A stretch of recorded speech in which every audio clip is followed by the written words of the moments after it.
Awesome. Well, I'm Jim Parham with Root Environmental Solutions, and I'm joined by Glenn Higashi here, who has turned off his camera, but he is with the Division of Aquatic Resources in Hawaii, and there he is.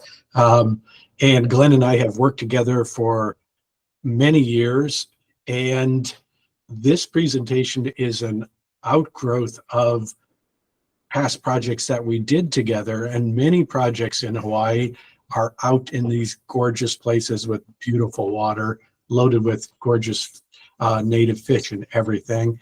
But we got tasked with working on an Army Corps of Engineers flood control project in Honolulu, and the water quality wasn't so good. So I'll sort of leave it at that and explain that more. But this whole project was an outgrowth of that Glenn and I started 10 plus years ago. Glenn is a longtime biologist with the Division of Aquatic Resources. He's on Oahu, and has surveyed all over the state in both freshwater and saltwater, and basically knows as much about Hawaiian streams as anyone with the state or academic folks out in Hawaii, and it's been a pleasure working with them for all these years. So I will give this presentation. Glenn's going to chime in at various places and absolutely answer questions, but to keep it moving along, I'll do most of the presentation. But thanks for joining me, Glenn. So the problem we were faced, I had mentioned, is that we have a lot of different options when we're doing fish surveys. We can electroshock, we can net. In Hawaii, we did a lot of snorkel surveys. The water's beautiful in most places, so it's a great way to do things. Netting is difficult because there's a lot of rocky, snag-filled streams, and your nets get all tangled up in it, and it's very difficult to catch the animals. Electroshocking, which is used in a lot of places, can be species selective, but in Hawaii, it's even worse than species selected. A number of the native fish, it actually kills them when you electroshock them. So you go through and you selectively wipe out the native fish while all the introduced fish do just great. So it's a method that was very much looked down upon for actually doing any sort of fisheries work unless the intent was fish removal. And then because with netting, electroshocking, you're removing fish from the water, these usually require scientific collecting permits. Now, both Glenn and myself are professionals and we can get scientific collecting permits, but it is an extra hassle. And in this day and age, it's great if you can enlist a lot more folks to do your surveys than just yourself or a few other professionals. So if you move to a citizen science approach, the collecting permits can be difficult. And then snorkel surveys require time in the water. They require time with your face in the water and in contact with the water. So if the water quality isn't great, it's not so good to be snorkeling. And then finally, all of these require experience to be consistent, especially with snorkel surveys. It's very difficult to identify fish by sight accurately. It takes a lot of time and practice to be able to do this. So we were faced with this problem. And as I said, well, here's an example. This is typically how it's done in Hawaii. There's Glenn with his underwater field sheet, and you put your face in the water and you start looking at fish. And over on the right-hand side is an example of how beautiful a lot of the streams are. Gorgeous water quality, beautiful places. That's actually my son doing surveys, and funny enough, he's wearing my wetsuit from when I was in college. So wetsuit's still doing good, and that's kind of crazy, but it's beautiful doing surveys, doing snorkel surveys in a lot of places in Hawaii. Well, as I mentioned, we were working on an Army Corps of Engineers flood control project through the Manoa stream system. Manoa is where the University of Hawaii is, but it's also a suburb of Honolulu. And this does not look like a beautiful Hawaiian stream, nor like a place where you'd want to go snorkeling. So the water quality is not good, and it's extremely shallow, has a lot of things going on. So in the past, a lot of these areas had just been written off, but we needed to come up with a method to be able to do this. So what did we do? We created the high definition fish survey that is a very, very simple approach. It's geo-referenced underwater video. and we're able to use the point quadrat survey style, which is what we did with snorkel sampling, which is basically you define an area and count the animals within it. And it's a video cam with a light on it at the end of a long pole. You have a GPS running the whole time. And we have a little Wi-Fi enabled screen, so I can sit and look in the screen and see everything going on underwater at the time. And you move very slowly along the stream. You don't even actually have to look in the water. You just put the camera in the various places and you can see what's going underneath. The top right picture is a couple of DAR folks actually surveying in one of Manoa streams. But you can see the species present, their size, the number, the biomass, microhabitat conditions, and their longitudinal distribution, as it's real easy to move quickly through these streams and get a good estimate of the animals. So what does it look like? Here's this Manoa stream on Oahu, and you can see it's cutting right through sort of a residential area here. This is the high definition fish survey. High definition stream survey. I'll talk a little bit more about that, but that's the geo-video approach to doing the stream corridor assessment. But as I'm walking along in this, I can see little fish shooting out from under me. I'm sure you can't, because I can't see it in this video at all. But we needed some way to not only tell the conditions in the stream, but then identify the fish and how many. So you're going to see in this next video, right by this bridge abutment, we're going to sample it. This is the same building. There's the bridge abutment.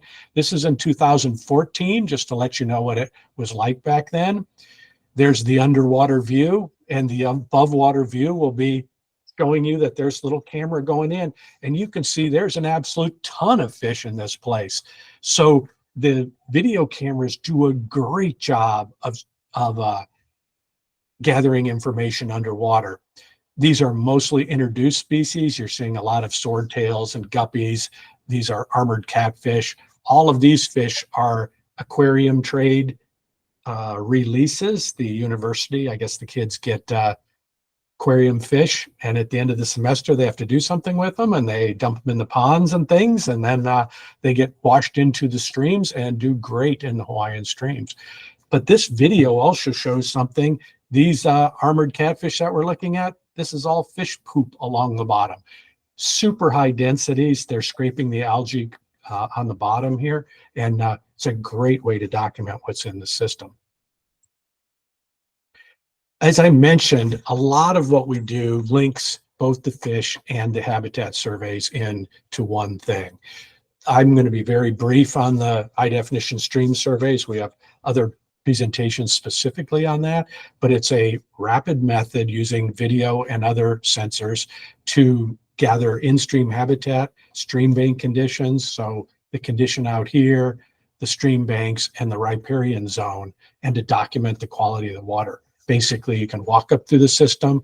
We have these on boat systems that we float down through to gather all this information at 1 meter resolution.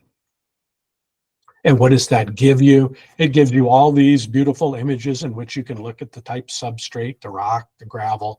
We can look at the conditions on the banks and the riparian, the type of trees, determine where the riffles, pools, and runs are, estimate water depth, do all kinds of different things through these systems to get what habitat is available. And then both of these systems, we're talking about the geospatial side of it, both of them are GPS enabled, or the position is stored inside the video. Here's Brett actually walking up a stream in Georgia, and you can see the conditions going on, and the little yellow dot is him moving along. And if we wanted to see what this parking lot is like, we could click right down below it, and oh, there's the bridge that comes out of the parking lot. You can see the conditions and do the review. So this works for both the habitat videos and it works for the underwater fish videos. So we're able to review exactly where things are and the conditions that we see.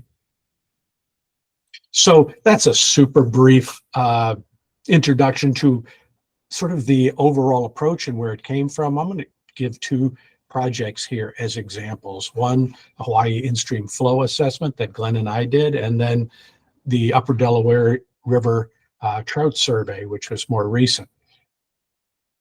So first off, this is Waimea Stream on Kauai. For almost anybody who's ever been to Kauai, one of the neat things is to go up and see the Waimea Canyon, and you drive up from the overlook and look down into this canyon in Hawaii that's really kind of amazing looking. And down in the bottom is a river, the Waimea Stream, and on it are diversions. Here's two of them. These diversions divert water out for agriculture and other use. And they've been around for many, many years, way back before environmental concerns were of any interest. But now, as these diversions need to get either rebuilt or permitted, the question about how much water can be used from them, it exists. How much water needs to be released down the stream to protect the native species, and those kind of questions. So we needed to document the species and their habitat, document the in-stream habitat at multiple different flow rates, and then estimate the change in suitable habitat for the native species resulting from the changes in flow. It's a relatively simple question that's not always easy to answer. I have sound on this one, but this is what it looks like underwater. And you can see the fish going around. There's the swordtails, which are introduced. And on the bottom, looking at sort of swimming, looking at us there is one of the native species, Opunakea.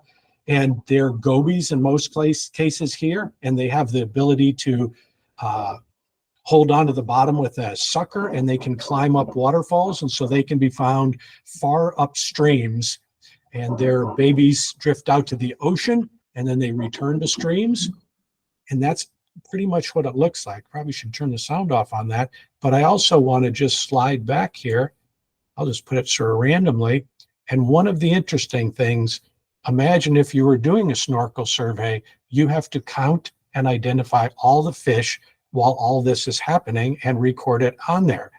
And we saw this nice native hope or native fish right here. Well, there happens to be a bunch of other ones in the picture, and it's not that easy. We see one right here. There's another one off of that rock, another one swimming over here. There's another one in the back right over here. There's actually 6 of them in this image, and it's very difficult. But now you guys are actually looking at the underwater conditions in Hawaii in 2016. So we're able to see exactly what it looks like, the species that were there, and we're easily able to review it. Again, these are swordtails, which are introduced in the streams. For this, Glenn and a number of other folks at Division of Aquatic Resources have done a huge amount of work on the native species, so we have a good idea of what type of habitat they live in. And the Nopili is another species of fish out there that is typically found in swift water and boulders. They like living in this, and they absolutely do not like living in still, slow-moving water or water with fine sediment. And so we're able to go through, since we're able to look at it, we're able to define their suitable habitat. And just to show you what that looks like, here's the camera going into a cascade, and there's one, a nice male in breeding condition. You can see that he's not at all scared of a camera. He swims right up to us and then swings around, and he's gonna swim back into the screen here. And as we pause, right up there is the female coming out at the top of it. So again, this would be very difficult to do, to get into a cascade with a mask and snorkel on and not scare all the fish, because we're a big human wearing a black wetsuit and we look like some giant predator, and they all shoot and hide under the rocks, and they're just not scared of these cameras. So we're able to document what's there. We're able to see what they're doing, their condition, their sex, size. Super way of getting the information. And again, you can see them in their native environment. And I also just wanted to chime in the power of being a reviewable video archive, because that reminds me of when I was a fisheries biologist for Idaho Fish and Game doing a snorkel survey, and like those first few weeks when I was going, like being able to like 100% tell the difference between a rainbow trout and a cutthroat trout, I was probably a little sketchy. And so it's just being able to have that reviewable video archive, I think, is very powerful. Where if you question yourself at all, you can send it off to 10 different ichthyologists and get different opinions. And so just wanted to chime in. I really love that reviewable archive. Absolutely. I mean, this is November 14th, 2016. We can go back and look at the conditions in the stream. We can go back and look at the exact location where these fish surveys were done and compare. So if we wanted to go back and see the changes to these streams, imagine your comparison when you have a clipboard with underwater written stuff saying there was a fish here and this and that, and then having to return 10 years later and make an assessment of the change. It's very, very difficult. Here, this is just a picture, but this video continues way up the stream, and the underwater fish videos are all geolocated within this. So it's an excellent way for change over time studies in addition to doing, the one-off studies. But what were we looking at? So Glenn basically went up the stream multiple times as water was released at different amounts. Here was the fully diverted flow, and on the right was the fully restored flow. Some of the circles and X's are marking spots as this is the exact same location, and you can see that the big group of rocks in the center is now underwater. You can also see the amount of whitewater has drastically changed. And so we're able to quantify that for every meter up the stream, what habitat is present at various flows. There was also an intermediate flow in this case. And from that, we can look at the change. This is suitable habitat for that species where red is bad and blue is good, green is okay. And then when you return the water to the system, there's a big increase of blue and green and a lot less red in the system. And so we can then calculate the change over here, and green is good, and the majority of the stream improved for the native species as the flow is returned. As another way of looking at this, the blue bars are the diverted flow. The red are the intermediate flow, and the green is the full return. And you can see an improvement in habitat from poor to good as water is returned. But on this side, you can also see that the response isn't linear. So at a certain point, the stream starts to dry up. And even though you're taking more and more water, the habitat has basically been eliminated for that species. And so you can put recommendations in there where we can look at the amount of water removed in comparison to the amount of habitat available. So an excellent way of doing sort of a very straightforward approach to in-stream flow. And the take-homes from this project are also pretty interesting. This was 2.6 kilometers in which full fish and habitat surveys were completed by 2 people in the field. That's way better than we do in a normal in-stream flow project. It was a fast turnaround. It was a 1 month from the field inspection to when the report came in. Glenn, were you chiming in? No, sorry. Okay. It was only a one month turnaround that we had to get this job done. So 2 people to do the field work, 2 people to do the analysis, and that all that documentation is still available for review. So all of that stuff we're showing you, we're able to see these conditions in 2016. We could easily return. I can tell you that this project took a tenth, at least the time that a normal in-stream flow project would take, and it cost at least a tenth of what a normal project would be. And we'll talk a little bit more about that later. The second project I want to talk about is the Upper Delaware River tributary trout surveys.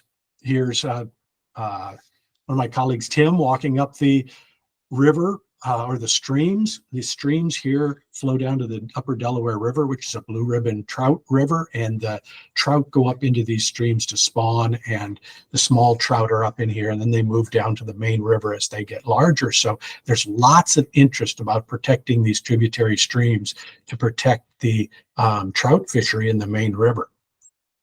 And then not only did we walk up through them, we came through and did the high definition fish surveys.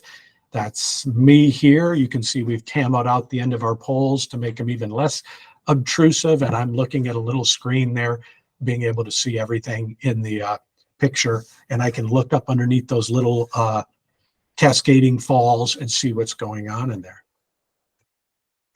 Again, like I was talking about in the last one, habitat suitability is really the question that we need answered. In this case, we're talking about trout. We want to know, where are they now? Are they still in all the range in which they're supposed to be? What areas do we protect? When we go in there and we find lots of them and the habitat's really good, do we need some protection there? Where do we restore? We find lots of sections of streams that are in very poor condition, and they could have good trout or good other species in there if the habitat was restored. And where do you reintroduce? Do you stock fish into certain places? Where could they survive? So these questions are very typical in terms of what we want to do with any species, whether we're talking about gobies in Hawaii, whether we're talking about trout in the Northeast or out west, smallmouth bass down here in Tennessee, small little shrimp, crayfish, mollusks, hellbenders, all of these things. It's the same question. You look at the species, find out what type of habitat they like, and put the picture together. Here's what it looks like in Shahawken Creek up in on the border of Pennsylvania and New York on the Delaware River. There's a smallmouth bass looking at us. There's a fall fish poking his nose out. And there's actually another small fish that is back in there. But again, you can see exactly what the conditions look like in there. See the fish, identify them very easy. As we were going along the stream, there was some spring-fed pools along the side of the stream, and they were absolutely loaded with fish. This was a survey looking for brown and rainbow trout, but back in these side pools, it was absolutely loaded with brook trout. So these are the native brook trout. There's one in the middle, a whole school of them back here. So they were doing excellent in this section in which we were actually looking for other trout species. So again, you guys are able to see exactly what it looks like and determine all these different fish species. Here's some images from the trout and other species in the stream. And this is on Shahawken Creek. And you can see the trout actually just sitting out here in various places in the water, and you can watch them feed. But not only can we see the trout, we can see dace and shiners, and here's a darter right down in here, and many other fish. So all of these things get identified. Brett had chimed in about being able to do species identifications. I'm an ichthyologist by trade. That means I'm a professional fish identifier, but I never worked in Pennsylvania or New York before this project. I didn't know what all these species were. We were able to take these and send them up there, and they were able to give them to the local biologists and to the ichthyologists at the universities and get confirmed ID on all these different species of fish. So a great way to do it. Come through and get your fish ID'd through here, relatively easy. This is what the output looks like. The left-hand side is the trout and the different species of trout as they move along. And the larger circles are higher densities of fish. As we look at the middle one, it's cyprinids, which are basically minnow species. So we're seeing shiners, minnows, and dace that are found in various locations along there. And the last group is incidentals. That's going to be catfish, smallmouth bass, darters, suckers, a number of different species. And we can see their distribution, what co-occurs, where they exist in the system. All of those are geolocated, and we could go back and watch the video for any of these species. This is what the stream survey looks like, the HDFS part of it. It's a beautiful river or beautiful creek. So it's a trout stream, very nice condition in most places. What we get from the output of that is the condition. We have the condition of the left riparian in the first line, the condition of the left stream bank, the condition of the stream bed, right stream bank, and right riparian, where green is good, red is bad, yellow is moderate.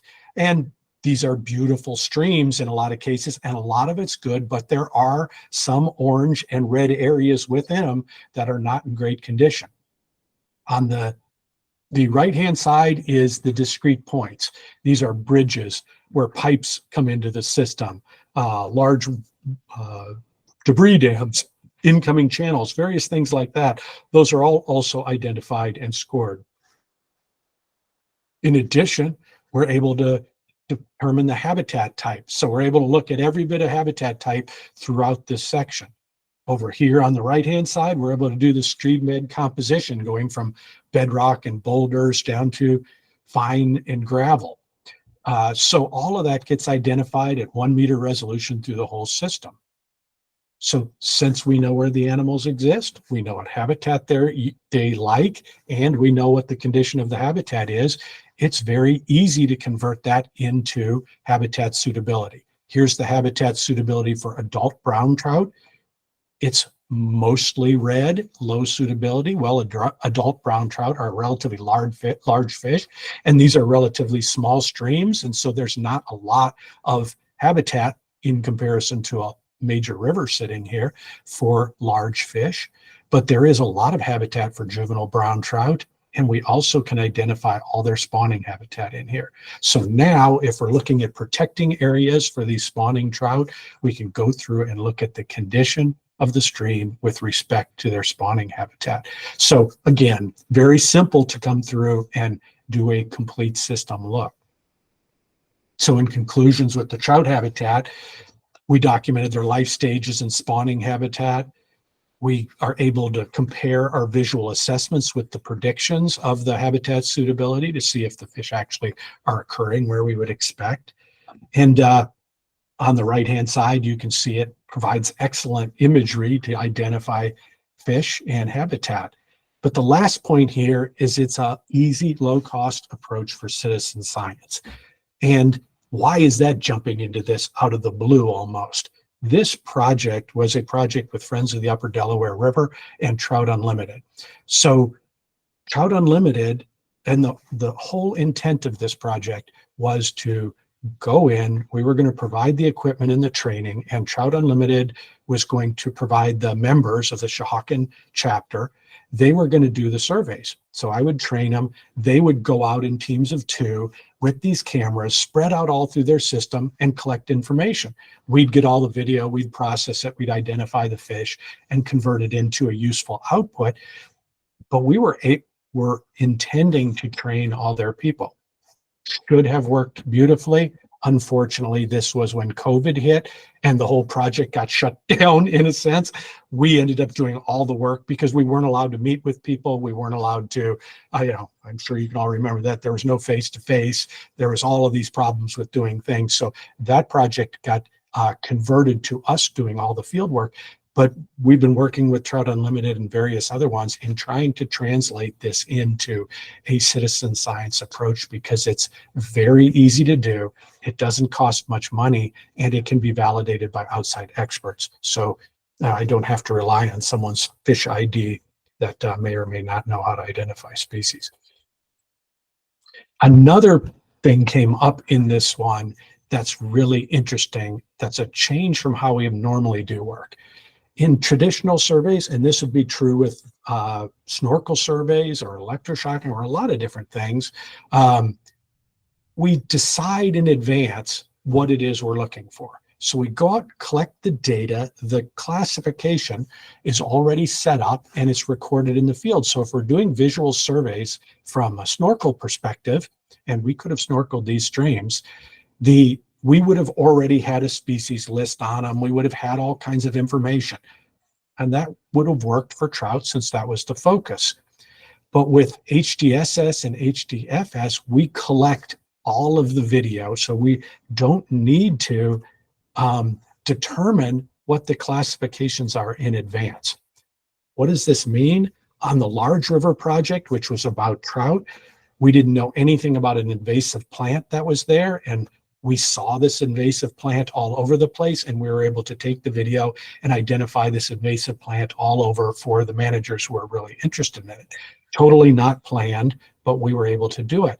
On the creek surveys, this species showed up.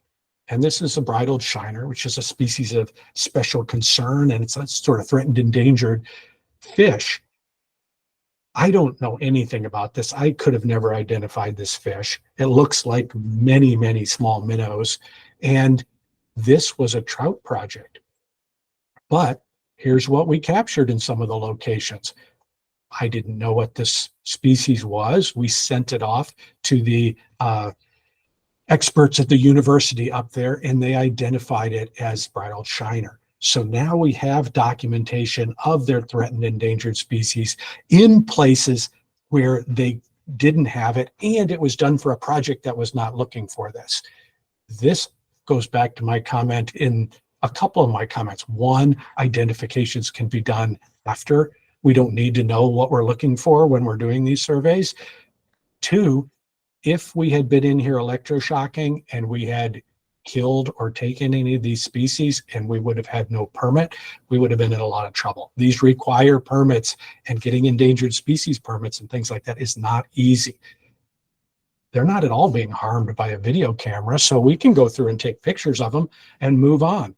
So the documentation for the National Park Service here was very important, able to spin off into a different project that had nothing to do with the reason we were there. So it's an excellent way of documenting things and then going and finding out information other people might use. And again, you're able to see the conditions in this location where that animal is living. So those are the two examples of the projects.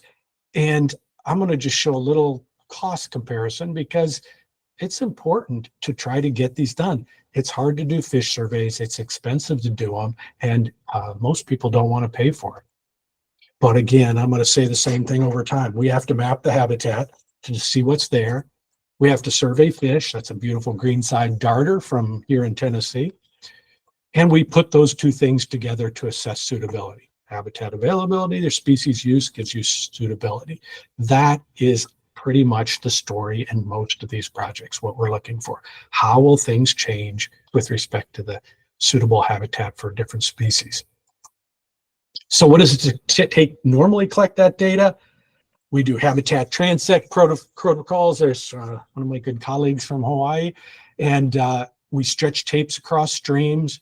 It takes minimum of 3 people to do about 250 meters. And we have to stretch that tape multiple places, measure all kinds of things. We write them on data sheets. It takes hours to complete and then tons of time to convert it into useful information. So the habitat side of it is difficult. And then we do the fish surveys. There's my former PhD advisor, and doing surveys in Hawaii. It takes a couple minutes when you jump into a location for this fish to settle down. Then you need to record it. Then you need to move to the next site. You get about 8 samples done an hour, and you end up with handwritten sheets here. And if you think above water handwritten sheets are terrible, just wait till you try to transcribe what people do when they're writing underwater on paper. It's even worse. So that's the sort of standard method. Well, what happened?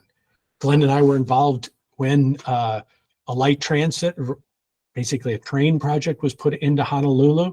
They wanted to put in the railways and the terminal stations. And here's one of the terminal stations they wanted to go in, and there's the stream. So it was basically going to impact about 1 kilometer of stream, or that's about 0.6 miles, but direct impact to that much stream. Well, we need the habitat, water quality, and discharge over that kilometer stream. The traditional method would have taken us basically a week of work. And the HDFS style took 42 minutes for Glenn and I to walk that section. We could have done it with one person, but we were working together, and the 2 of us walked the section in 42 minutes. So we also needed fish surveys in that area, and we needed a goal of 100 samples over that thing to get it to see what the impact of the species would be.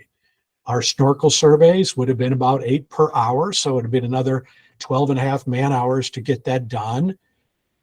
Our HDFS collections, Glenn and I went in there.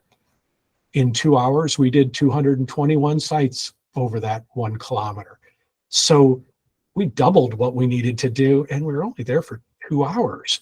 So 1.8 man hours per kilometer, 60 man hours to do it traditional, over 3 hours to do it with our approach. So we're talking about a half a day work versus a week and a half of work just on the field collections alone. And it's very difficult to review the traditional handwritten stuff. So 18 times faster, great way to do it in smaller streams to do this approach to get your information. And so benefits wise, I'm going to, oh, my little video didn't start. I'm going to run this in the background of what I'm talking about, but this is where I live in Sumner County, Tennessee. Those are golden red horse spawning.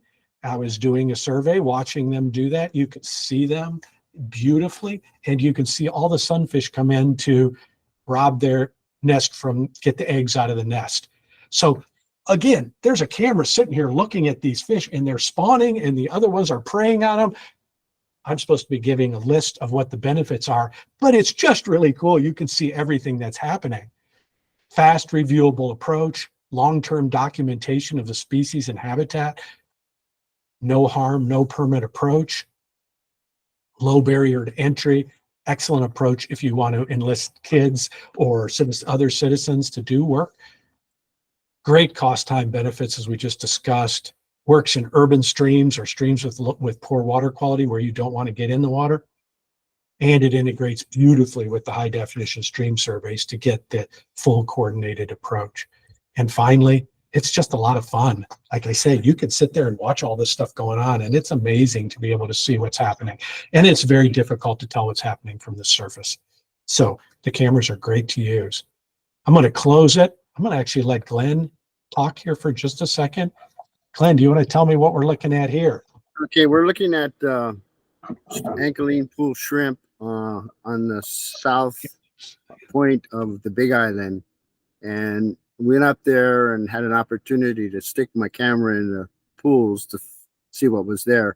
This is one of the largest shrimp, is one that I think is listed as an endangered species now. So, you know, not only in the mainland do you have endangered species, this is one of the ones that the rare ones that we have out here, and we don't have any fish that are endangered, so it's more other stuff like crustaceans and whatnot. But it kind of gives you an idea of what they look like and how they swim, their behavior. They're not really afraid of a camera or anything like that. So it's really interesting. And you know, the water in this area is pretty clean. It's pretty clear. But again, you know, like you were saying, that you don't really want to stick your face and snorkel in an urban stream, because you have homeless people living along them. You also have the chances of catching stuff like leptospirosis and whatnot. So I think, you know, this HDFS, the fish surveys with the camera is a very safe way to go. And like, you know, they were saying, anybody could do it, because you just need to take the footage and then have somebody identify it afterwards. Yeah, thanks. So Glenn, I mean, so this is moving into the saltwater, anchoring ponds. It works all over the place for all kinds of species. We get crayfish in them. You can see hellbenders. We see all kinds. Darters a lot. We do this a lot for darters. I'm going to show the next one. And this is supposed to be, and now I don't know why I'm frozen up on my, this is another thing we do with them. Over here on the extreme right is a bag full of cat food, and you set the camera on the bottom, drop the little mesh bag on the bottom, and all kinds of fish come in here behind it. And then in this case, boom, in comes a big bass because he sees all this stuff. So this is doing basically video trapping or camera traps, where the cameras are set, the bait is set, and then you walk up the stream, set 3, 4, 5 more of them in 15 minutes. You circle around to the bottom and pull them up, and everything that was there gets seen. So not only in this case do we have a nice largemouth bass showing up in it, we have log perch down here, all kinds of different shiners. These are striped shiners, but there are multiple different ones, stone rollers in the background. We can go through it and identify all these. So there's a lot other things that are being done with these cameras, but from a straightforward, let's move along the stream, look at each point and identify the fish that are in it. The other approach is what we've been doing with that. But here's an approach that also works really good to see a different group of species. And So, Jim, just to chime in too, like looking at that picture, looking at that video of all those different fish, if I was a snorkel survey technician and I went into that school, I'd be hard pressed to accurately identify every single fish species and size and sex that I'm seeing right there. So again, it is interesting. And then the one other thing I had hoped for this presentation was to redo this site. This is in the creek very near to where I live. This was over 10 years ago. And unfortunately, 3 gigantic developments have gone in along this creek. And instead of seeing tons of fish, beautiful gravel and things, it's all mud and there's almost nothing left in this stream. And the change over time documentation is so difficult to do in environmental studies because, you know, what would this have said? What would the piece of paper that I wrote looked like? Would I have been able to go back to this exact spot, put a 15-minute sample in place and compare them? Be super easy to do. Reason I said I couldn't do it, we're flooding out with massive spring rains this year. And so we just can't get into creeks right now. But that's sort of an aside. So it does allow you to do all kinds of different things. With that, I'll pretty much close up.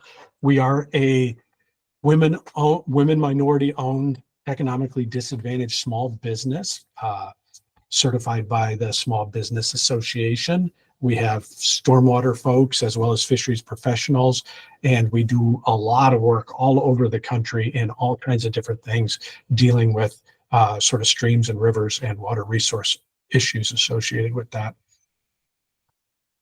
And I'm going to sort of close it on this one. As we said at the beginning, we're giving away a solo stove for attending this thing. If you want to, you can go to the URL at the bottom and it'll ask you just a few short questions, or you can take your camera and take a picture of that QR code and it'll jump you right to the little questionnaire about this. And you can put your information in, and these count for extra drawings for the solo stove, in which that will be posted on social media and we will send that out to you free of charge.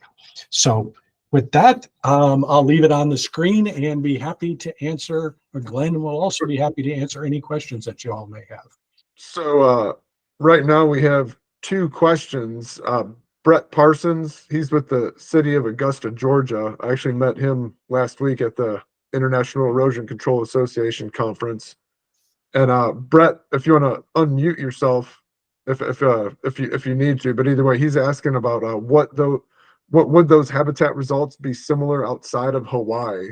And so I guess he might be speaking about a specific slide in particular. Could you elaborate on that, Brett? Sure.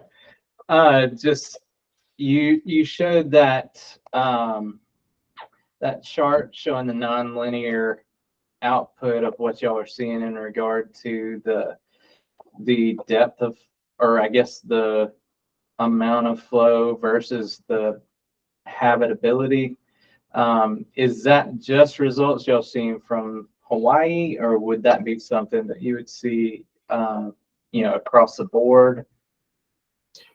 That's a great question. In general, the response to habitat or many flow characteristics to change in discharge is nonlinear. And a lot of that can be looked at. If your stream is a U-shaped channel, as you have a full stream and you take a little water out of it, it's still pretty deep and continuous. But as you reach the bottom, all of a sudden the bottom starts drying up really fast. The width of the stream, the depth, everything changes really rapidly. So the shape of your channel has an effect on that curve, and typically they are curves and not straight lines with response to a lot of the geophysical variables and then how the fish or the different aquatic species use the habitat. So we do see that sort of curvilinear response on most projects, but it isn't transferable in the sense that you can't take necessarily that data and apply it to a different stream unless they're very, very similar. Yeah, I'd like to chime in on the Hawaii stuff. Basically, our fish species over here are demersal fish species.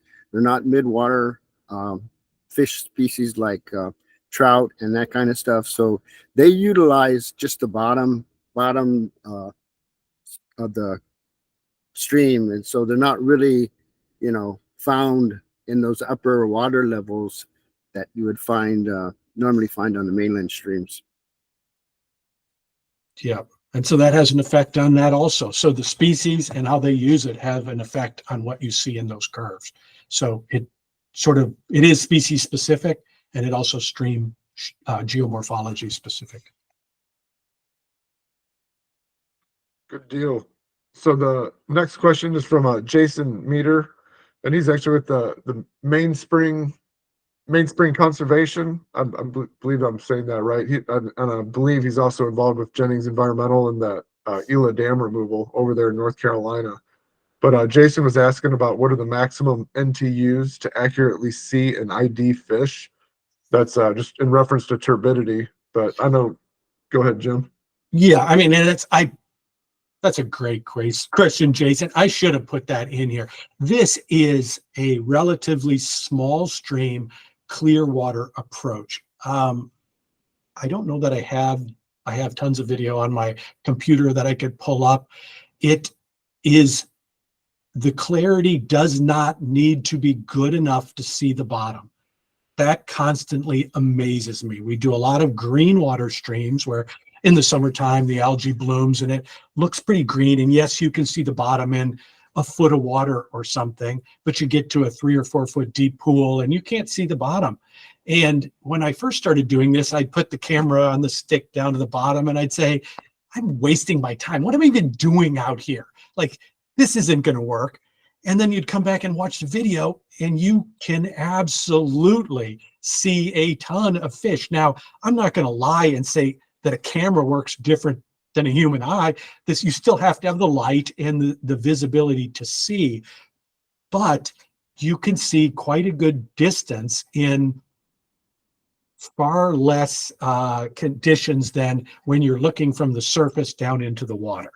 So I have other videos I can show you that, but it's really pretty interesting how many fish and how many things you can see if there is some level of visibility. Now, I don't have the exact NTU number for you, but you probably need a minimum of a foot, but probably hopefully 2 foot visibility, and you can do this great. So it doesn't have to be gin clear.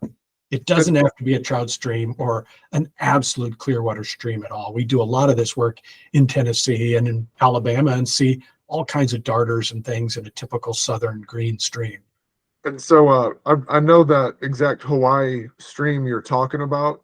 And I wrote down in notes to send Jason that clip of the turbid water that it looks like, one, you'd never want to go snorkeling in it, but it just looks like you won't be able to see a thing, and you drop the camera in there and it's just exploding with life. And so it's surprisingly good imagery when you have that camera underneath the water as opposed to looking from above.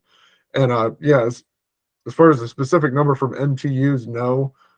But, and obviously, like I'm down here in Florida. And so you have, tannic streams and you have the muddy streams in Tennessee, Alabama. And as far as like what I always like to tell people about high definition fish surveys is there's many tools in the ichthyologist toolbox. This is just another tool. And when it comes, when you need data on those smaller, more clear water streams, this is just incredibly much more efficient for time wise, economics wise, and the results are absolutely amazing. And like Glenn was saying, in Hawaii, you can't shock a lot of those streams, and trying to net in some of those streams you wouldn't see anything. And so it's just another tool in the toolbox, and it has a lot of amazing benefits. So just wanted to chime that in.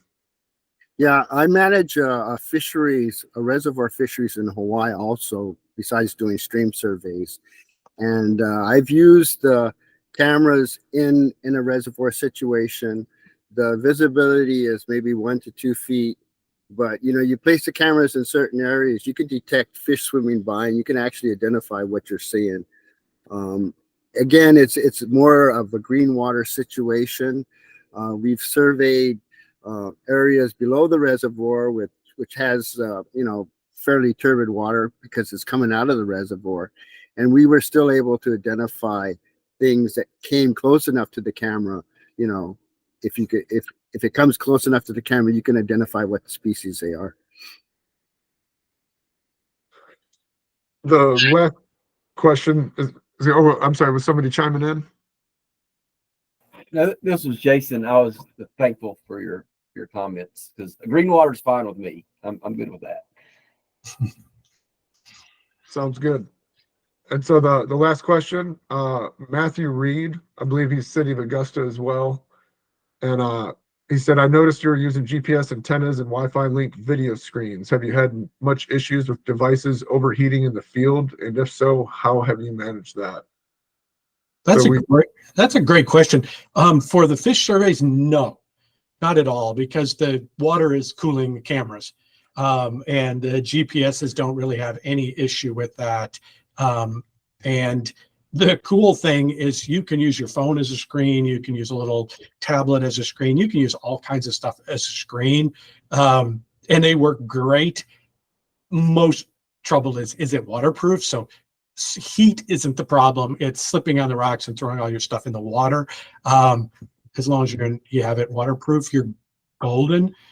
So heat for the fish surveys isn't the problem. Heat can be a problem on the high definition stream surveys, and we typically have the cameras underneath a shade, and we don't have too much heat problem anymore. When they used to get direct sunlight on them, they would overheat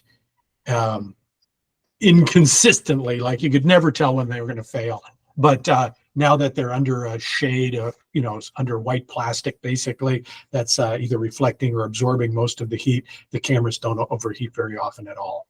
So a lot of work in sort of the design side of this and the latest iterations of the backpack and all those things have eliminated most of those problems. One of the other big thing that we've done is we've moved the batteries away from the cameras because the batteries heat up. And so the batteries now are all external. And so it allows you to use a large battery to power many of these devices from a single source. So you don't have battery problems. Batteries problems in two ways. One, heating up your cameras, causing them to fail. And two, the more difficult to deal with was idiotic little 20, 30 minute, 40 minute long batteries that would die inconsistently and you're endlessly trying to check them. So now we don't have that problem. We fire up stuff, it runs for 8 to 10 hours easily. And so we just really don't have that kind of trouble as much as we did years ago. So good question though, because those little action cams can absolutely overheat if you put them in the sun. And Jason, I was gonna actually, I guess that was Matthew Reed that asked that. I was gonna ask you, are you using cameras in the field for any of your surveys, or what type of experience do you have with the cameras and GPS antennas? We're not using it for any stream or fish surveys at the moment, but we are using it for collecting other storm assets. And we frequently have people out, so they're doing inspections on manholes and things like that, and out in that sun. And when you're connected via Bluetooth to a GPS antenna, it murders the battery quickly, and the phones tend to overheat in the sun. So that's why I was wondering if you guys were running into the same thing with these or not. So that's actually a whole different issue. Well, Bluetooth, I don't like for a lot of reasons, but in the field, it can be very difficult to use. Most of our stuff does internal recording, of which then we can organize it all through computer programs. So everything gets brought in, and then we have software we've written that ties everything back together because of a lot of the reason you just said. Drops, failures for all kinds of reasons are a huge detriment to the survey. So everything we can do to eliminate those type of failures, we've been doing, so we don't see them anymore. And one of them is to not collect your data on, say, a phone or a tablet. So while we're watching this stuff, even if it drops or it fails or anything, it's all still being recorded. And the methodology of the surveys is not defined on what you can see. You're putting them into places for X amount of time for sort of randomly determined so you can statistically assess your area. It's just really cool to have the camera also showing you that everything's working, or not the camera, but the little tablet or viewing screen to see what everything is working. And it makes it a whole lot more fun just because you get to see all the fish and everything that's happening. So your issue with Bluetooth, those connectivity issues, is absolutely a problem. We solve that by having it all recorded independent of Bluetooth.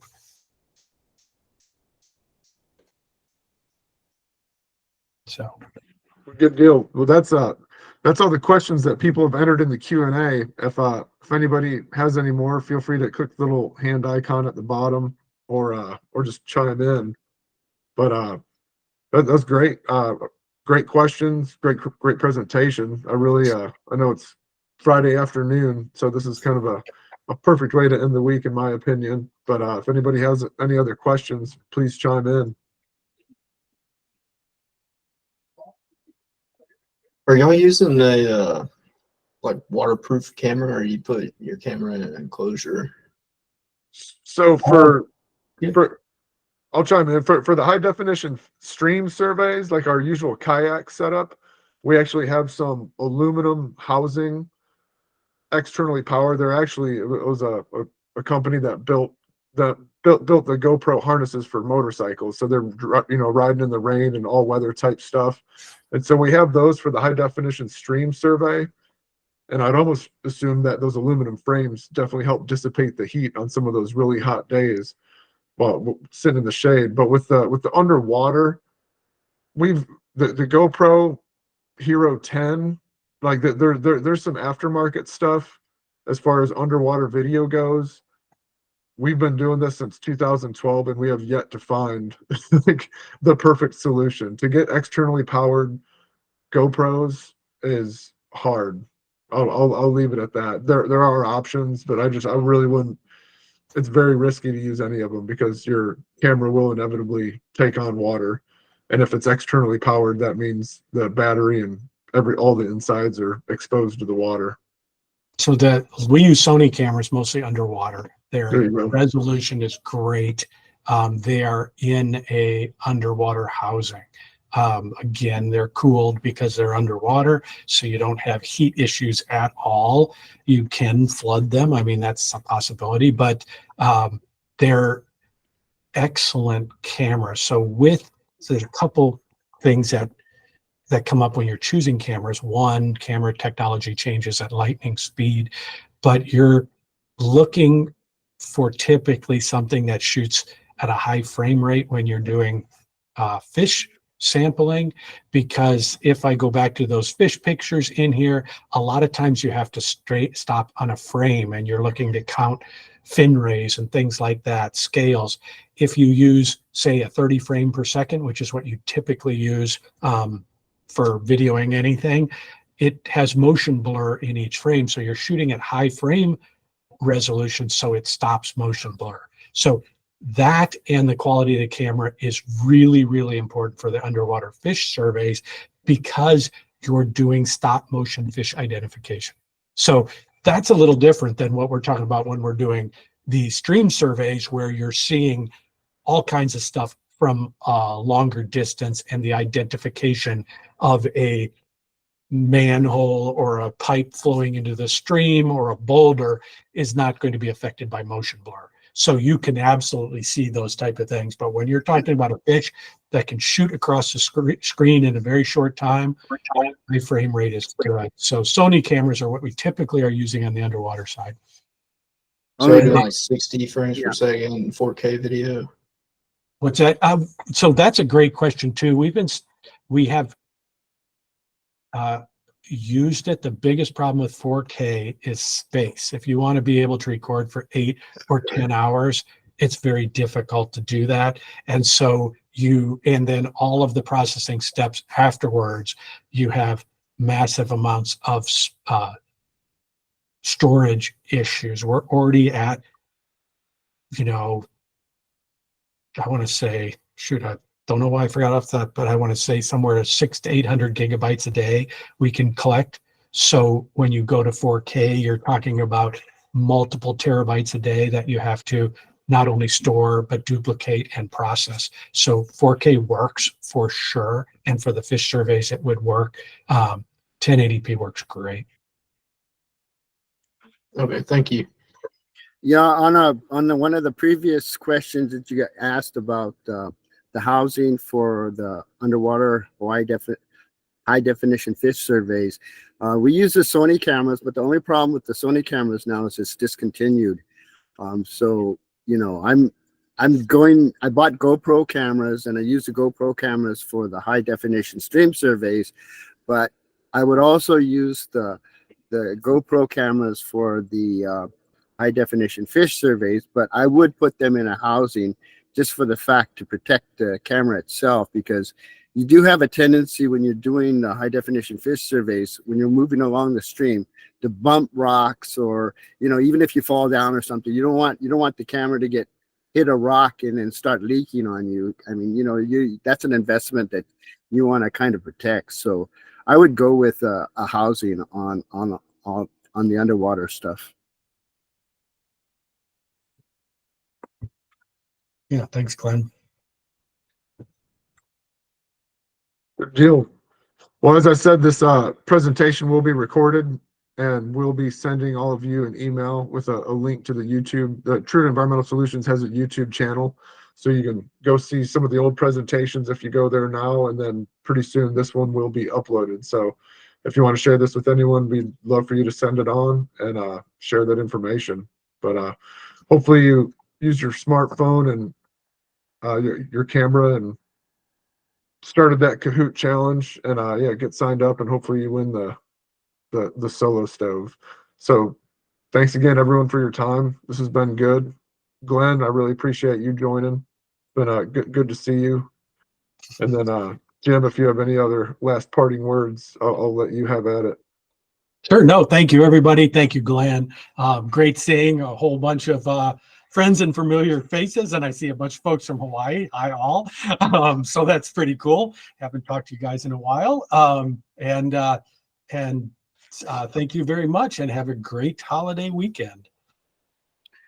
Okay, Jim, thanks for having me on the webinar.